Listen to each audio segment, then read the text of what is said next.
Question ನೋಡ್ಕೊಳ್ಳಿ. Evaluate integral of 4 to 5.2 log x dx by 6 equal parts by Simpson 1/3. ನೋಡಿ ಯಾವ ಥರ ಮಾಡೋದು ಪ್ರಾಬ್ಲಮು. ಫಸ್ಟ್ ಏನು ಮಾಡಬೇಕು, ವಿ ಹ್ಯಾವ್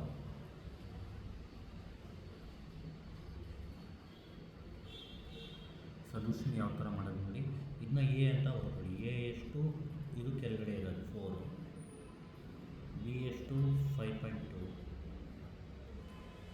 ವೈ ಎಷ್ಟು ಲಾಗ್ ಎಕ್ಸು, ಆ್ಯಂಡ್ ಎನ್ ಎಷ್ಟು 6.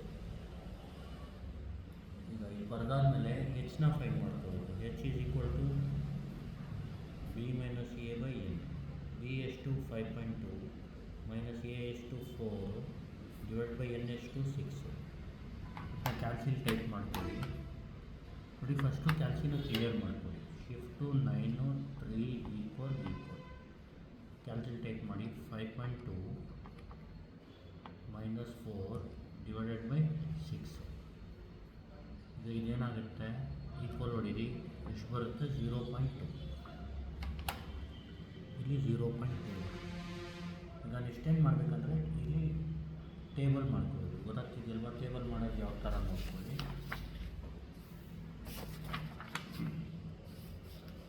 ನೋಡಿ ಇಲ್ಲಿ ಎಕ್ಸ್ ಬರ್ಕೊಳ್ಳಿ, ಇಲ್ಲಿ y is equal to log x ಅಂತ ಬರ್ಕೊಳ್ಳಿ. ಅರ್ಥ ಆಗ್ತಿದೆಯಲ್ಲ, y is equal to log x, ಇಲ್ಲಿ ಎಕ್ಸ್. ಆಮೇಲೆ ಏನು ಮಾಡಿ, ಎಕ್ಸ್ ಅಂದರೆ ಎ ಇಂದ ಸ್ಟಾರ್ಟ್ ಮಾಡಿ. ಎ ಇಂದ ಸ್ಟಾರ್ಟ್ ಮಾಡಿದ್ರೆ ಏನಾಗುತ್ತೆ ಅಂದರೆ 4. ಆಮೇಲೆ 0.2ನ ಆ್ಯಡ್ ಮಾಡ್ಕೊಂಡು ಹೋಗಿ. ಈಗ ನೋಡಿ 4 ಪ್ಲಸ್ 0.2 ಎಷ್ಟು ಬರುತ್ತೆ 4.2. ಆಮೇಲೆ ಮತ್ತೆ ಹೋಗಿ ಪ್ಲಸ್ 0.2 ಎಷ್ಟು ಬರುತ್ತೆ 4.4. ಮತ್ತೆ ಹೋಗಿ ಪ್ಲಸ್ 0.2 ಎಷ್ಟು 4.6. ಮತ್ತೆ ಹೋಗಿ ಪ್ಲಸ್ 0.2 4.8. ಆಮೇಲೆ ಮತ್ತೆ ಹೋಗಿ ಪ್ಲಸ್ 0.2 5. ಮತ್ತೆ ಹೋಗಿ ಪ್ಲಸ್ 0.2 5.2. ಅಂದರೆ ಡಿಗೆ ಬಂದ ತಕ್ಷಣ ನಿಲ್ಲಿಸ್ಬಿಡಿ. ಅರ್ಥ ಆಯ್ತಲ್ವ. ಆಮೇಲೆ ಲಾಗ್ ಎಕ್ಸ್ಗೆ ಕ್ಯಾಲ್ಸಿಲಿ ಲ್ಯಾನ್ ಎಕ್ಸ್ ಅಂತ ಹೊಡಿಬೇಕು. ಜ್ಞಾಪಕ ಇಟ್ಕೊಳ್ಳಿ.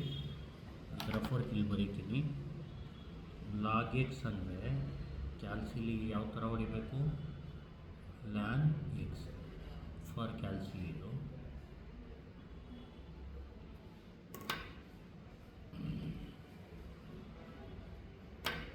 ಈಗ ನೋಡಿ ಲ್ಯಾನ್ ಎಕ್ಸ್ ಅಂತ ಟೈಪ್ ಮಾಡಿಕೊಂಡು ಕ್ಯಾಲ್ಕುಲೇಟ್ ಕೊಡಿ. ಎಕ್ಸಾಕ್ಟಲ್ಲಿ 4 ಕೊಡಿ. ಇದನ್ನ 4 ಡೆಸಿಮಲ್ಗೆ ಫಿಕ್ಸ್ ಮಾಡ್ಕೊಳ್ಳಿ. ಶಿಫ್ಟು 3 6 4 ಎಷ್ಟು ಬರುತ್ತೆ 1.3863. 1.3863.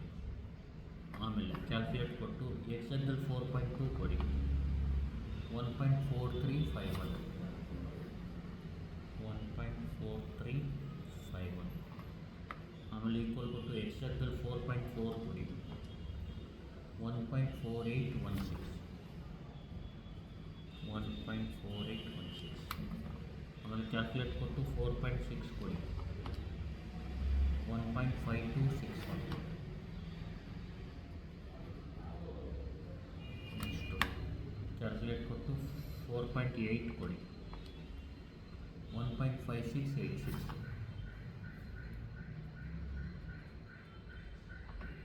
ಆಮೇಲೆ ಕ್ಯಾಲ್ಕುಲೇಟ್ ಕೊಟ್ಟು 5 ಕೊಡಿ.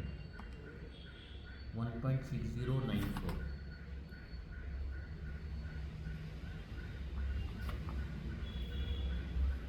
ಆಮೇಲೆ ಕ್ಯಾಲ್ಕುಲೇಟ್ ಕೊಟ್ಟು 5.2 ಕೊಡಿ. 1.6487.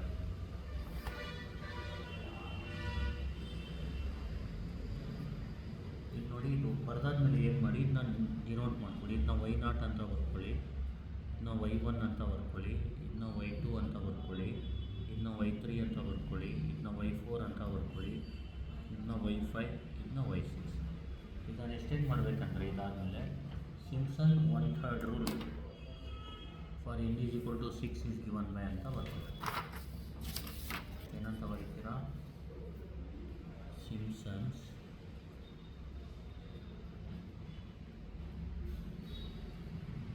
1/3 ರೂಲ್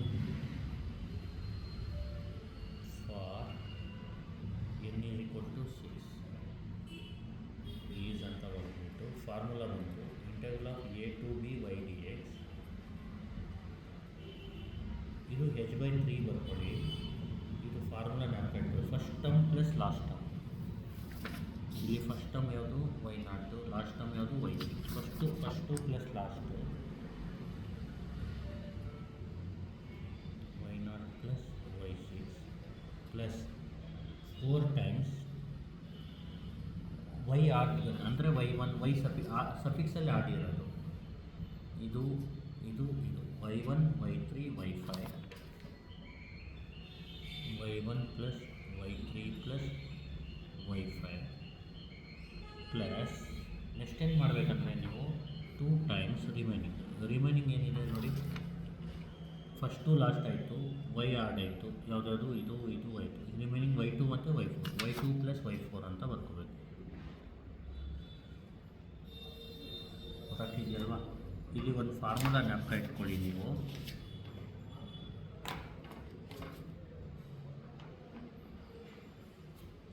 ಇಲ್ಲಿ ಬರ್ಕೊಳ್ಳಿ, ಇದು ರಫ್ ವರ್ಕ್ ಬರೆಯಕ್ಕೆ ಹೋಗ್ಬಿಡಿ. ಎಕ್ಸಾಂಬಲ್ಲಿ ಸಿಂಪ್ಸನ್ಸ್ 1/3 ರೂಲ್ಗೆ formula integral of a to b y dx is equal to first ಏನು ಮಾಡಬೇಕು, h/3 ಅಂತ ಬರ್ಕೋಬೇಕು. ಏನು ಬರ್ಕೋತೀರಾ, h/3. ಆಮೇಲೆ first plus last, first term plus last term plus 4 times y odd ಅಂದರೆ ಸಫಿಕ್ಸಲ್ಲಿ 1 2 3 4 ಇರೋದು, ಅದರದ್ದು summation of y odd plus 2 times remaining. ಇದು 1/3 ರೂಲ್ಗೆ ಜ್ಞಾಪಕ ಇಟ್ಕೊಳ್ಳಿ. ಏನು ಮಾಡಬೇಕು, integral of a to b y dx is equal to h/3 first plus last ಬರೆಯೋದು. ಆಮೇಲೆ 4 times summation of y suffix. ಇಲ್ಲಿ y1 y3 y5 ಇರೋದನ್ನ ಫಸ್ಟು ಆ್ಯಡ್ ಮಾಡ್ಕೋಬೇಕು. 2 ಟೈಮ್ಸ್ ರಿಮೈನಿಂಗ್ ಯಾವುದಿದೆ ನೋಡಿ, ಇನ್ನೊಂದು ಸತಿ ಹೇಳಿದ್ದೀನಿ. ಇದು ನೋಡಿ, ಫಸ್ಟು ಪ್ಲಸ್ ಲಾಸ್ಟ್ ಇದೆ ತಾನೇ, ಇದು ಫಸ್ಟು, ಇದು ಬರೆಯೋಕ್ಕೆ ಹೋಗ್ಬಿಡಿ ಎಕ್ಸಾಮಲ್ಲಿ. ಇದು ಲಾಸ್ಟು, ಅರ್ಥ ಆಗ್ತಿದೆಯಲ್ವಾ? ಇದು y ಆಡ್, ಇದು y ಆಡು, ಇದು y ಆಡ್, ಇದು ರಿಮೈನಿಂಗ್.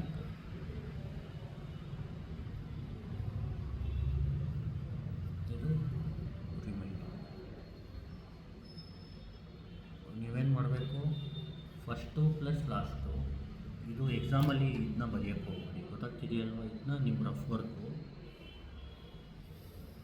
ನಿಮಗೆ ಜ್ಞಾಪಕ ಇಟ್ಕೊಳ್ಳೋಕ್ಕೆ. ಇದೆಲ್ಲ ಬರೀಬೇಕು, ಇದನ್ನ ಬರೆಯೋದಿಲ್ಲ. ಫಸ್ಟು ಪ್ಲಸ್ಸು ಲಾಸ್ಟು, ಆಮೇಲೆ 4 ಟೈಮ್ಸ್ y ಆಡು, 2 ಟೈಮ್ಸ್ ರಿಮೈನಿಂಗ್. ಅರ್ಥ ಆಗ್ತಿದೆಯಲ್ವಾ? ಇದಕ್ಕೆ ಏನು ಮಲ್ಟಿಪ್ಲೈ ಮಾಡ್ಕೋಬೇಕು, 4 ಜ್ಞಾಪಕ ಇಟ್ಕೊಳ್ಳಿ. ಇದಕ್ಕೆ ಮಲ್ಟಿಪ್ಲೈ ಬೈ 4 ಮಾಡ್ಕೋಬೇಕು y ಆಡ್ಗಳನ್ನ,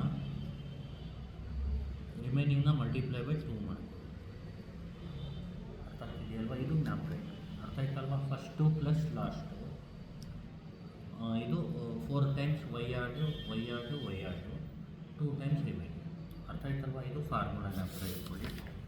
ಈಗ ನೆಕ್ಸ್ಟ್ ಏನು ಮಾಡಬೇಕಂದ್ರೆ, ಇಲ್ಲಿ integral of a to b, a ಅಂದರೆ ಸಬ್ಸ್ಟಿಟ್ಯೂಟ್ ಮಾಡಿ. ವಾಟ್ ಈಸ್ a ನೋಡಿ, a ಅಂದರೆ 4, b ಅಂದರೆ 5.2, 4 5.2, y ಅಂದರೆ log x dx is equal to h ಅಂದರೆ 0.2/3, h ಅಂದರೆ 0.2/3, h ಅಂದರೆ 0.2. ಅರ್ಥ ಆಗ್ತಿದೆಯಲ್ಲ? ಇಲ್ಲಿ y0 ಪ್ಲಸ್ y6 ಅಂದರೆ y0 ಎಷ್ಟು 1.3863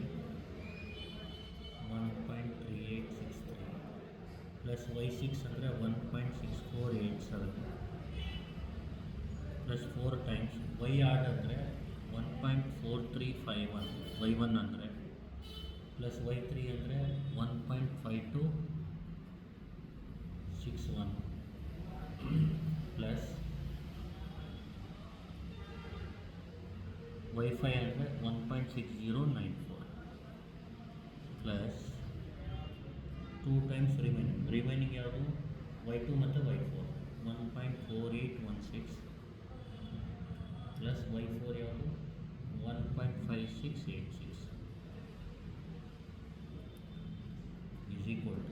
ಆನ್ಸರ್ ಬರೆದ್ಬಿಟ್ರೆ ಮುಗೀತು. ನೋಡಿ ಕ್ಯಾಲ್ಕುಲೇಟ್ ಮಾಡೋದಿರೋ ಥರ 0.2/3 1.3863 plus 1.6487 plus 4 times 1.4351 plus 1.5261 plus 1.6094 close bracket plus 2 times 1.4816 plus 1.5686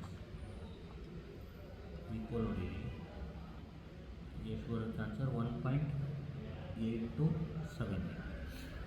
ಒಂದ್ಸರಿ ಚೆಕ್ ಮಾಡ್ಕೊಬೋದಲ್ಲ, ಒಂಚೂರು ಹುಷಾರಾಗಿ ಹೊಡೀರಿ ಅಂತ. 1.5686 1.4816 ಆಮೇಲೆ 1.6094 1.5261 ಕರೆಕ್ಟ್ ಇದೆ, 1.4351 ಕರೆಕ್ಟ್ ಇದೆ, 1.3863 1.6487 ಎರಡು ಕರೆಕ್ಟ್ ಇದೆ. ಎಷ್ಟು 0.2/3 ಎಷ್ಟು ಬಂತು ಆನ್ಸರ್? 1.827. ನೋಡಿ, ನಾವು ವೆರಿಫೈ ಮಾಡೋಕ್ಕೆ ಅಂದರೆ ಇದರ ಹತ್ತಿರ ಇದನ್ನ ಕ್ಯಾಲ್ಕುಲೇಟ್ ಏನು ಮಾಡಿ ಇಂಟೆಗ್ರಲ್ ಹೊಡೀರಿ. ಇದು ಲ್ಯಾನ್ ಎಕ್ಸ್ ಅಂತ ಹೊಡೀರಿ, ln alpha close bracket x. ಇದು ರೈಟ್ ಬಟನ್ ಹೊಡೀರಿ, ಕೆಳಗಡೆ ಬರುತ್ತೆ 4 ಹೊಡೀರಿ, ರೈಟ್ ಹೊಡೀರಿ, ಮೇಲ್ಗಡೆ ಹೋಗುತ್ತೆ 5.2 ಹೊಡೀರಿ. ಆಮೇಲೆ ಈಕ್ವಲ್ ಕೊಡಿ, ಸ್ವಲ್ಪ ವೆಯ್ಟ್ ಮಾಡಿ. ನೋಡಿ 1.8278 ಇದೆ, ಇದು 1.827 ಇದೆ. ಅಂದರೆ ಎಕ್ಸಾಕ್ಟ್ ಬರೋಲ್ಲ, ಅದರ ಹತ್ತಿರ ಬರುತ್ತೆ. ಈ ಎಕ್ಸಾಂಪಲ್ ಇದರ ಆನ್ಸರ್ 4 3 2 ಎನಿಥಿಂಗ್ ಬಂದಿದ್ದರೆ ನಿಮಗೆ ಗೊತ್ತಾಗ್ಬಿಡುತ್ತೆ ಏನೋ ಮಿಸ್ಟೇಕ್ ಇದೆ ಅಂತ. ಅಂದರೆ ವೆರಿಫೈ ಮಾಡ್ಕೊಳ್ಳೋಕೆ ಯೂಸ್ ಮಾಡಿ. ಸರಿ, ಥ್ಯಾಂಕ್ ಯು.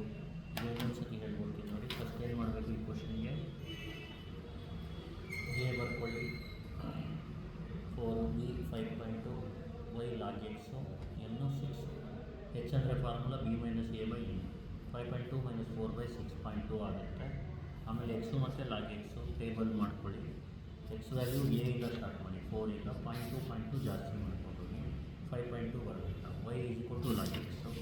ಇಲ್ಲಿ ಲಾಗ್ ಎಕ್ಸ್ಗೆ ಲ್ಯಾನ್ ಎಕ್ಸ್ ಅಂತ ಟೈಪ್ ಮಾಡಿಕೊಂಡು ಎಕ್ಸಾಕ್ಟಲ್ಲಿ 4 4.2 ಅದೆಲ್ಲ ಹಾಕಿ ಬಂದು ಇದು ಬಂದಾದಮೇಲೆ ಏನು ಮಾಡಬೇಕು, ಇದು ಫಾರ್ಮುಲಾ ಯೂಸ್ ಮಾಡಬೇಕು. ಸಿಂಪ್ಸನ್ 1/3 ರೂಲ್ ಫಾರ್ n = 6 ಅಂತ. Integral of a to b y dx ಅಂದರೆ ಇದು ಫಾರ್ಮುಲಾ.